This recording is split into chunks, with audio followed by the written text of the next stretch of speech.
My sister, for the sake of her boyfriend, personally sent me to prison on charges of commercial espionage.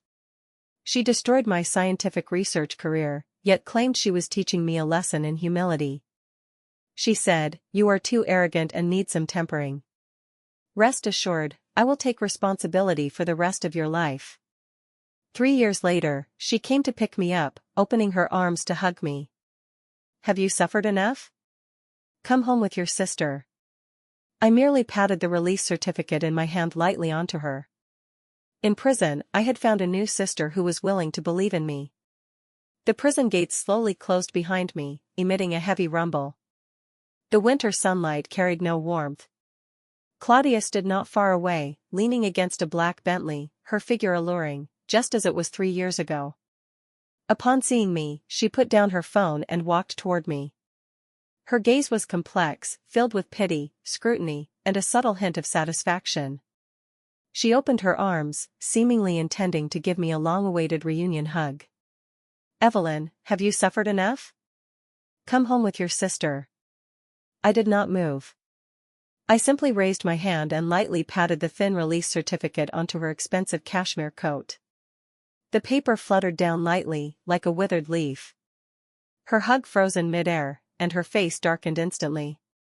She reached out to pull me, but I instinctively stepped back, avoiding her. The displeasure in her eyes intensified, and in the next moment, she gave me no chance to evade, forcefully gripping my wrist with such strength that it felt like she might crush my bones. "After 3 years inside, your temper is still so stubborn?" I looked up at her, my lips frozen purple, unable to utter a word. She said no more and directly shoved me into the car. I thought we were going home, but the car drove straight to a lavish hotel. "Get out. It's the company's anniversary celebration, many old friends want to see you." She deliberately emphasized the word "see." I understood, she was not here to take me home but to parade me like a prisoner. She intended to use my return and submission to demonstrate her control to everyone, erasing the stain that the scandal from 3 years ago had left on the company. The banquet hall was filled with elegant attire and fragrances. Claudia held my hand, wearing a perfect smile, introducing me to everyone who came to greet us. "This is my sister Evelyn, she was studying abroad before and has just returned." She casually erased the darkest 3 years of my life. I was like a soulless puppet, at her mercy. Until the climax of the banquet, when she took the stage as president to deliver her speech. After thanking a host of partners, she shifted the topic. "Tonight, I also want to grandly introduce our company's future core competitiveness, Miracle Number 2. The spotlight shone on the center of the stage, where Adrian, dressed in a white custom-tailored suit, held a vigorously growing plant specimen and slowly ascended the stage. That was an improved version of my painstakingly researched rapid growth number 1. Claudia looked at him with eyes full of admiration and handed him the microphone. Adrian's voice was proud and self-satisfied. "Thank you, Claudia, and thank you to the company for your trust. Of course, I must especially thank an anonymous predecessor. Her early research, though flawed, provided me with invaluable inspiration." The gazes from the entire audience subtly fell upon me. Humiliation, public humiliation. I watched the perfect couple on stage, trampling on my hard work underfoot, enjoying the glory that should have been mine. Slowly, I walked onto the stage. Amid everyone's astonished stares, I took the microphone from Adrian's hand. Looking at my sister's instantly ashen face below the stage, I calmly said, "This product is based on my rapid growth number 1 formula. The very formula that landed me in prison for 3 years. After speaking, I threw down the microphone and turned to leave in deathly silence. As soon as I stepped out of the hotel doors, my wrist was harshly gripped from behind. Claudia's rage seemed ready to incinerate me. "Evelyn, must you make everyone lose face?" "You were the one who made me lose face first," I retorted coldly. Her chest heaved violently with anger, but she still forced me into the car and sped back to that villa that was both familiar and alien to me. Pushing open the door, I headed straight to my former bedroom. The sight before me made my heart sink instantly. My room had been transformed into a high-tech laboratory filled with cold metallic sheen. Various precision instruments I did not recognize occupied every space. My precious research manuscripts and out-of-print books were all gone. I rushed frantically to the balcony. In the corner, that familiar flower pot was still there. The only relic my parents left me, that pot of rare epiphyllum mother plant, was carelessly thrown there, with yellowed leaves and withered stems, retaining only a faint trace of life. My heart felt gripped tightly by an invisible hand, aching to the point I could not breathe. "I had Adrian dispose of all your junk." Claudia's voice came from behind, devoid of any warmth. She heavily threw a brand-new laptop onto the lab bench in front of me. "Internally at the company, I've already cleared things up for you. Let the past be the past." She looked down at me condescendingly, as if announcing a favor. "Starting tomorrow, you will be Adrian's assistant, helping him refine the subsequent development of Miracle Number 2. This is your chance to make amends, and your only way out. Have me serve as assistant to the thief who stole my life?" My blood turned cold inch by inch. At that moment, scenes from many years ago flashed in my mind. Our parents passed away early, my sister dropped out of high school, working at a coffee shop during the day and washing dishes at the night market in the evening, all to fund my expensive biology degree. She would save the only egg for me, smiling and saying she was not hungry. To protect me from bullies, she fought until bloodied, but lied saying she had fallen accidentally. With her frail shoulders, she held up the sky for me. She said, "Evelyn, you just fly forward, your sister will always be your backing." The warmer the memories, the crueler the reality. The sister who once would give everything for me now personally trampled me into the mud, making me a stepping stone for a thief. Looking at her, the last glimmer in my eyes extinguished completely. I did not refuse. The next day, I appeared punctually in Adrian's laboratory as his assistant. Claudia was satisfied with my pragmatism. Adrian, like a victorious king, bossed me around, reveling in the pleasure of trampling me underfoot. But he soon encountered trouble. The parent culture medium for Miracle Number 2 developed an unidentified mold contamination that no fungicide could eradicate, resulting in extremely low yield rates. He was at a loss, frantic with worry. During a project meeting, in front of Claudia, he humbly sought my help.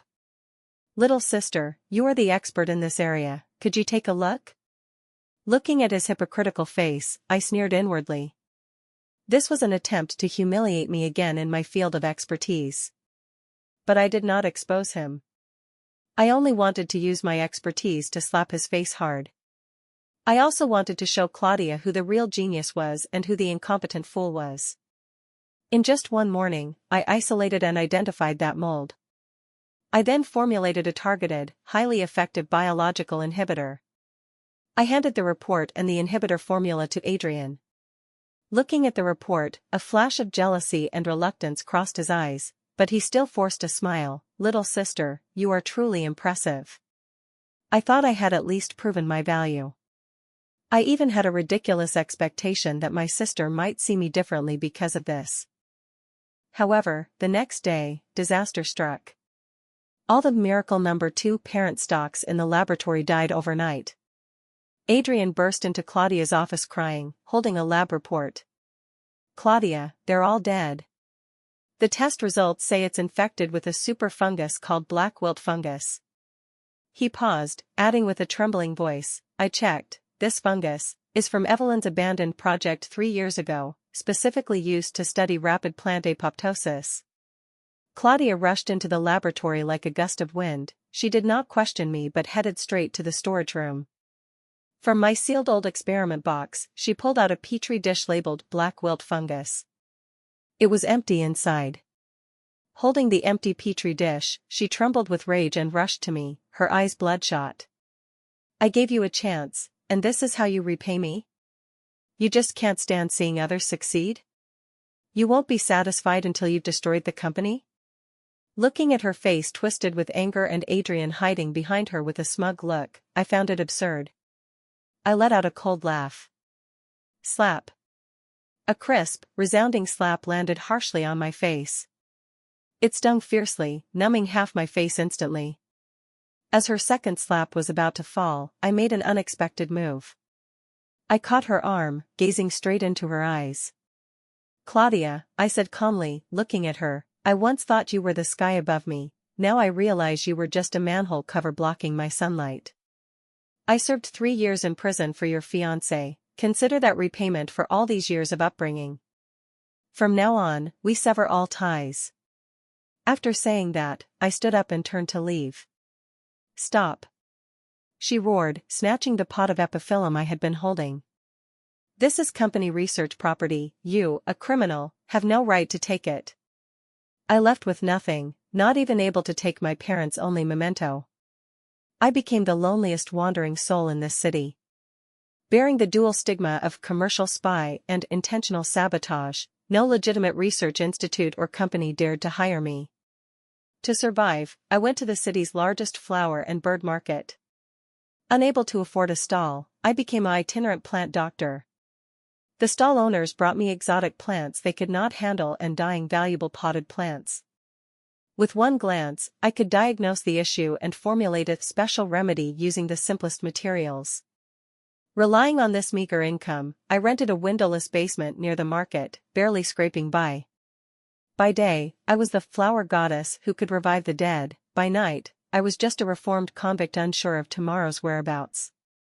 Just when I thought life would remain this bleak forever, I saw a financial news report on an old TV in the market corner. Claudia and Adrian stood side by side, announcing that the Miracle No. 2 project had received over 100 million yuan in government funding. When a reporter asked about the project's core technological assets, Claudia faced the camera triumphantly and said, "The key to the project is a rare mother plant named epiphyllum exclusively owned by our company. It will soon be sent to the National Gene Center for key research." At that moment, I felt abandoned by the entire world.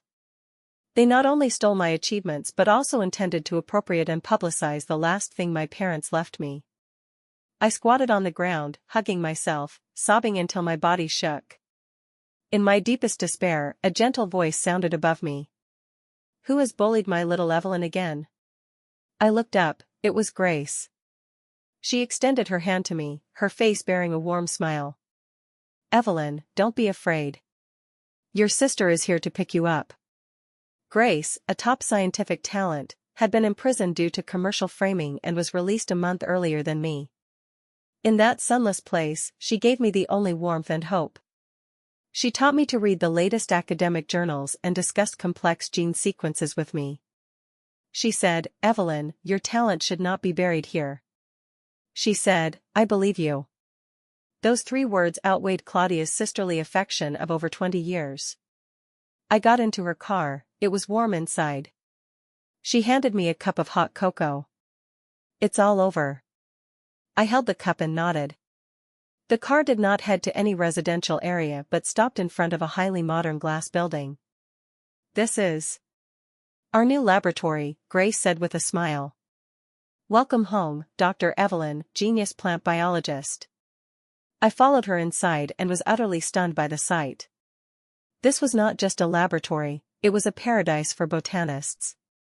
Fully intelligent temperature control systems, the most advanced gene sequencers, an entire wall of plant spectrum lights. There was even a simulated ecological cultivation room specifically designed for epiphyllum. "How did you, these?" "While I was inside, I read all your papers," Grace's eyes sparkled. "Especially those on epiphyllum. I guess the first thing you'd want to do upon release is to revive it." She also told me she was the senior I had long communicated with on academic forums, known only by the code L. We had once debated fiercely over the classification of a rare fern for 300 rounds on the forum. I never expected to reunite in reality this way. "So, I prepared everything for you in advance."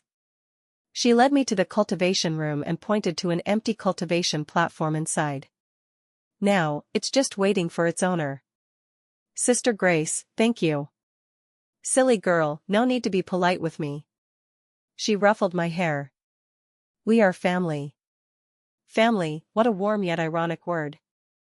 At the same time, Claudia's phone vibrated frantically on the table in a high-end restaurant. She was dining with several important investors and initially did not want to pay attention. But the notification sounds came one after another. The board group chat had exploded. Frowning, she opened it, and the surveillance video of Adrian destroying the parent stocks with black wilt fungus was clearly transmitted. It was a timed email I had sent before leaving the company. I was only considering my familial ties with Claudia, but I was not foolish enough to leave without any preparation. Claudia's face turned deathly pale in an instant. She stood up abruptly, knocking over the wine glass in front of her in her agitation. "Sorry, I have an urgent matter." Without even time to explain, she grabbed her coat and rushed out. She frantically called me, but only heard "The number you have dialed is powered off." She rushed back to the villa, where Adrian was leisurely sipping tea. "Claudia, you're back? Did you deal with that bitch Evelyn?" Slap. A slap even harsher than the one on my face landed on Adrian's. "What's with the video?" Her eyes were blood red, like an enraged beast. Adrian was stunned by the slap, clutching his face and looking at her in disbelief. When he realized what video it was, he panicked instantly. "No. Claudia, listen to my explanation. It was her. She must have forged it. She's just jealous of me." "She's jealous of you? So you could destroy all the parent stocks?" "Adrian, I really underestimated you." Calls from the board came one after another, questioning why she sheltered a commercial thief and wrongfully accused her own sister for it. The company's stock price began to fluctuate abnormally. The overwhelmed Claudia felt the panic of things slipping out of control for the first time. The board was in chaos. But she could no longer care about anything. She called me frantically, always hearing "The number you have dialed is not in service." She went to the flower shop to find me. The proprietress said I had been driven away long ago. She went to my rented basement. The landlord said I had already moved out. She mobilized all her connections and networks, nearly turning the entire city upside down. Yet she found not a trace of me. "Evelyn, my sister. Where are you?" "Sister was wrong, please come back, okay?" The storm came faster than imagined. Early the next morning, Claudia's company stock plummeted. The scandal of Golden Harvest Award winner suspected of academic fraud, bullying genius sister, spread rapidly in the industry. The board held an emergency meeting overnight, ordering Claudia to deal with Adrian immediately and find ways to salvage the company's reputation. Claudia was overwhelmed. She had to placate the furious directors on one side while dealing with media pursuits on the other. She drove Adrian out of the villa and froze all his cards. Adrian knelt before her crying, begging, saying everything he did was because he loved her too much. Claudia looked at that handsome face and felt deep disgust for the first time. After dealing with Adrian, she began searching for me at all costs. She checked all possible places I might be, even reporting to the police that I had run away from home. When the police found Grace's apartment, I was in the laboratory analyzing the gene sequence of epiphyllum. "Miss Evelyn, your sister is very worried about you," the officer said with a somewhat helpless expression. I set down the petri dish in my hand and calmly said, "Officer, I am an adult and have the right to decide my own life. Besides, she is not my sister." The police, rebuffed, had to return and report. Upon learning I was safe and living with a former prison mate, Claudia burned with rage. She felt I was retaliating against her this way, challenging her authority. She went directly downstairs to the apartment but was stopped by security. It was a high-end apartment, no one could enter without the owner's permission. She began throwing money around, sending me messages saying she had bought a large apartment in the city center, titled in my name. "Evelyn, come home, sister bought you a new house." I did not reply.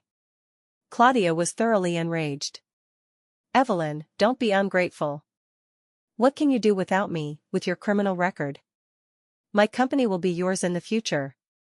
Is sulking with me now meaningful?" Looking at these messages, I only found them laughable. Even now, she thought she controlled my life, and I should gratefully accept everything she bestowed. She did not understand. What I wanted was never her money. What I wanted was justice. I did not reply a single word to her. I poured all my energy into the research on epiphyllum. After several sleepless nights, I compiled complete experimental data and a draft of the paper. Grace looked at my results, her eyes full of admiration and pride. "Evelyn, you were born to stand in the spotlight." I anonymously sent the electronic version of the paper to the internationally most authoritative botany journal, Nature Botany. At the same time, I compiled all evidence of Adrian's academic fraud, along with the doubts in my imprisonment case file, into a detailed report and submitted it under my real name to the National Office for Scientific Research Integrity. "Claudia, did you think trampling me into the mud would keep me down forever? You were wrong. I am not a princess needing your rescue. I am a queen who can walk out of the abyss and rebuild her kingdom. The game has only just begun." The Office for Scientific Research Integrity investigated efficiently. Adrian's Golden Harvest Award was revoked, and he was permanently blacklisted for academic integrity. The university he worked for quickly terminated his contract. Overnight, he went from a glamorous young scholar to a despised pariah. Due to this scandal, Claudia's company lost all credibility. Several major cooperation projects were urgently halted, incurring heavy losses. Meanwhile, I received an email personally from the editor-in-chief of Nature Botany. They gave my paper the highest praise, calling my discovery revolutionary, and invited me to refine the experiments quickly for publication. My life began to undergo earth-shaking changes. Grace held a small celebration for me on her apartment terrace. She personally grilled steaks and opened a bottle of fine wine. "Congratulations, Evelyn, Phoenix Reborn." I raised my glass, looking at the swirling red liquid, and smiled. "Sister Grace, thank you too. Without her, I could not have stood up so quickly." "Between us, no need for thanks." She looked at me gently. "I am just returning what you deserve." During this time, Claudia did not come looking for me again. I guessed she was busy cleaning up the mess at the company. I heard that to stabilize the situation, she paid out of pocket to cover the huge funding gap and issued a military order to the board, guaranteeing to get the company back on track within 3 months. She probably thought that once the company's crisis was resolved, she could regain control of everything, including me. I paid no attention to any news about her, fully immersing myself in the research on epiphyllum. With Grace's funding, I built my own team, all top talents she had recruited from around the world. Our laboratory was lit 24 hours a day. Whenever the experiments made even a little progress, I felt that pure, heartfelt joy. This was something Claudia and Adrian could never understand or take away. One evening, as I was reviewing the latest cell culture data, Grace's assistant walked in with a strange expression. "Miss Grace, there's a Mr. Adrian downstairs who insists on seeing you." "Adrian? What was he doing here?" I walked to the window and saw a man huddled under the streetlight downstairs, his hair disheveled, completely lacking his former elegance. "Let him come up," I said. A few minutes later, Adrian stood before me. Looking at the spacious and bright laboratory and those expensive precision instruments, his eyes were filled with jealousy and reluctance. "Evelyn, you must be very smug now?" He spoke, his voice hoarse. I said nothing, just looked at him calmly. "Do you think you've won?" He suddenly laughed, his laughter sharp and manic. "I tell you, you will never win. Do you know why Claudia believed me so easily? Because she doesn't love you at all.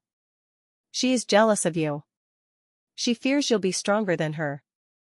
She treated me like a dog that could trim your wings and keep you obediently by her side." His words struck my heart like a bullet. Although I had long given up on Claudia, hearing such naked truth still sent a bone-chilling cold through me. Adrian continued laughing hysterically. "If I'm not well off, neither will you. What I can't have, you can forget about getting." He suddenly pulled a small bottle from his bag, unscrewed the cap, and splashed it toward the epiphyllum mother plant behind me. It was strong acid. My pupils contracted. I wanted to stop him, but it was too late. At this critical moment, a figure moved faster than me. Grace appeared at the door unbeknownst, rushing forward in one stride and blocking the flower pot with her body. The acrid liquid splashed on her back, instantly corroding a large hole in her clothes with a sizzling sound. "Sister Grace!" I screamed in horror. The laboratory descended into chaos. The pungent acid smell choked people to tears. Assistants and security personnel reacted quickly, swarming and pinning the deranged Adrian firmly to the ground. Police sirens and ambulance wails pierced the night almost simultaneously. I could hear and see nothing, my mind and eyes were filled only with Grace. Her back clothes were corroded into a gruesome large hole, flesh blurred with blood. I dared not even touch it. My heart felt gripped by an invisible hand, aching until I could not breathe. "Quick! Call an ambulance!" I roared, only to find my voice hoarse. Grace's face was pale as paper, her forehead covered in fine cold sweat, yet she still smiled at me, her breath weak. "I'm fine. Evelyn, don't be afraid. As long as your epiphyllum is okay." That one sentence made my tears burst forth completely. Even at such a time, she thought not of herself but of my hard work, my dreams. The police took away the still roaring and cursing Adrian. Intentional injury with irrefutable evidence, he would likely spend the rest of his life behind bars. I stayed with Grace in the hospital all night. The doctor said fortunately she was sent in time. The strong acid did not damage internal organs, but the large area deep burns on her back would require an extremely long and painful process of skin grafting and recovery. Looking at her lying on the hospital bed, wrapped in thick gauze, unable even to turn over becoming a luxury, guilt nearly overwhelmed me. "I'm sorry, Sister Grace, I implicated you." She moved her fingers, seeming to want to raise her hand, but winced in pain from the wound. "Silly, it has nothing to do with you." The next day, Claudia came. Stepping in high heels, dressed in a custom suit, she appeared out of place in the quiet ward. When she saw Grace wrapped like a zombie on the bed and me guarding bedside with bloodshot eyes, a crack finally appeared on her meticulously made-up face. "What happened to her? Adrian did this?" I could not be bothered to answer, just looking at her coldly. "Evelyn, come home with me." She walked over, habitually trying to pull my hand. "It's not safe here, that madman Adrian is capable of anything." "Home?" I laughed as if hearing the biggest joke, shaking off her hand. "Claudia, which home are you talking about? The one where you turned my bedroom into your wardrobe, or the one where you personally locked me in the storage room?" I paused, tugging at the corner of my mouth. "Oh, I almost forgot, you've already sold that villa." What a pity, I quite wanted to go back and see my storage room. After all, it wasn't much worse than the prison cell I lived in later. My words were like a resounding slap, draining all color from her face. A flash of embarrassment and pain crossed her eyes. She took a deep breath, lowering her posture extremely. "I've sold the villa and bought you a new house, decorated just as you liked before. On the company side, I've already publicly apologized and admitted the mistakes from back then. Adrian, he will get the punishment he deserves." She said in a nearly pleading tone, "Evelyn, I know I was wrong, give your sister one more chance, okay?" Looking at her like this, my heart was calm without a ripple. "Claudia, you've got one thing wrong. I never wanted your apology, nor do I need any compensation from you. I came back only to reclaim what was rightfully mine. As for you..." I looked into her eyes, word by word, clearly. "From the moment you sent me to prison, you and I have no relation anymore." Her body swayed, as if struck by a heavy hammer. "Just because of her?" She suddenly pointed at Grace on the bed, jealous rage burning in her eyes. "For someone you've known only a few months, you're completely abandoning me, the sister who raised you for over 20 years? She is not an irrelevant person." I stepped forward, blocking the bed like a lioness protecting her cub. "She is Grace. She is the only one who reached out to me when the world abandoned me and you personally sent me to hell. She is the one who, in my most dangerous moment, unhesitatingly protected me with her body." I stared at Claudia's pale face, slowly uttering the last words. "She is my family. And you, Claudia, have long ceased to be." My words, like the sharpest knife, completely severed her last delusional hope. She retreated 2 steps in a daze, her high heels scraping harshly on the floor, finally turning and fleeing the ward in disarray. Watching her panicked back, I felt no pleasure of revenge in my heart, only an icy calm. Claudia, this is just the beginning. What you owe me, what you owe Sister Grace, I will claim back bit by bit, with interest. Grace's injuries recovered slowly. I postponed all unnecessary work to focus on caring for her in the hospital. We ate together, read together, and discussed experimental progress together. Though she could not move, her mind remained my strongest support, always providing key guidance when I hit bottlenecks. These days were calm and warm. My heart, frozen for 3 years in prison, was gradually thawing. Meanwhile, Claudia fell into unprecedented difficulties. Adrian's case went to trial. He was sentenced to 8 years for intentional injury. In court, to reduce his sentence, he exposed how Claudia, for the sake of interests, knowingly ignored doubts and chose to sacrifice me to preserve the company and him. Public opinion erupted instantly. Claudia went from a deceived victim to a cold-blooded ruthless capitalist. The company's stock price plummeted again, partners cancelled contracts one after another, and core employees left in droves. The business empire she built with her own hands teetered on the brink. I saw her break down on the news. Blocked by reporters at the company entrance, she looked haggard, with sunken eyes, as if she had aged 10 years overnight. She roared at the camera, "It's me who wronged my sister. If you want to curse, curse me. Don't mess with my company anymore." Her disheveled appearance brought me no pleasure, only endless desolation. She still did not understand. She thought what she lost was only the company, the money. She did not know that what she truly lost was a sister she could never get back, an irretrievable familial bond. Several months later, Grace was discharged recovered. And my paper on epiphyllum was officially published in Nature Botany. Upon publication, the paper immediately caused a huge sensation in the global biomedicine community. Countless research institutions and pharmaceutical companies extended olive branches to me, offering astronomical cooperation terms. I became a hot new star in research. The International Botanical Federation even exceptionally nominated me as a candidate for that year's World Outstanding Young Botanist. The award ceremony was held in Geneva. Grace accompanied me as family. Wearing the gown she selected for me, I stood under the spotlight, fluently explaining my research findings in English to peers worldwide. At that moment, I saw the undisguised pride sparkling in Grace's eyes below the stage. I also saw, in the last row of the venue, that familiar yet strange figure. It was Claudia. She stood there in the shadows, watching me from afar, like an abandoned ghost. After the ceremony, she blocked my path. She looked even more haggard than last seen in the news, her gown hanging loosely on her, like she had stolen an adult's clothes. "Evelyn." She spoke, her voice extremely hoarse.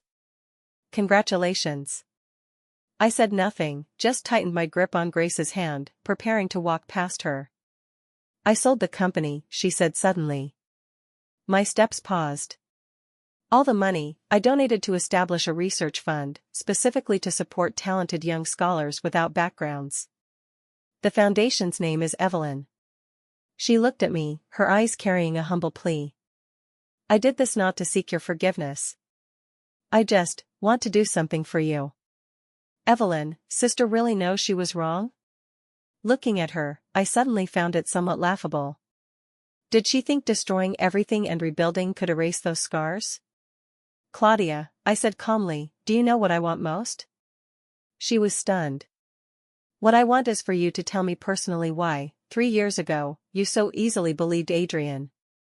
My question, like a key, opened the Pandora's box deepest in her heart.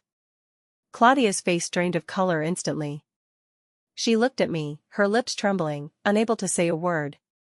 The regret, pain, and struggle in her eyes instantly turned into a deeper fear I could not understand. Grace tightened her grip on my hand, silently giving me strength. "Speak," I pressed her. "Was it for the company's interests? Or because you loved Adrian to the point of losing reason?" "Neither, no," she murmured, her gaze beginning to scatter. Then why? I pressed step by step. Claudia was forced to retreat repeatedly until her back hit the cold wall, with nowhere left to go. She suddenly raised her head, looked at me, and laughed. Because you were too dazzling, Evelyn. Her voice was light, yet it exploded like thunder in my ears. From childhood to adulthood, you were the smartest child. You learned everything quickly, did everything better than others. When Mom and Dad were alive, all their pride was in you. They always said, our family's Evelyn will surely become the greatest scientist. What about me? What about me? I studied desperately, worked desperately, dropped out to start a business, drank until stomach bleeding at business dinners, built the company so big, but in their eyes, in your eyes, I seemed forever just Evelyn's sister. I looked at her in disbelief, my body turning cold. Adrian was not wrong. That so-called for my good, that so-called tempering, from the beginning, was wrapped in the most venomous jealousy and selfishness. So, you weren't deceived by Adrian. I felt my voice trembling. You were, going with the flow.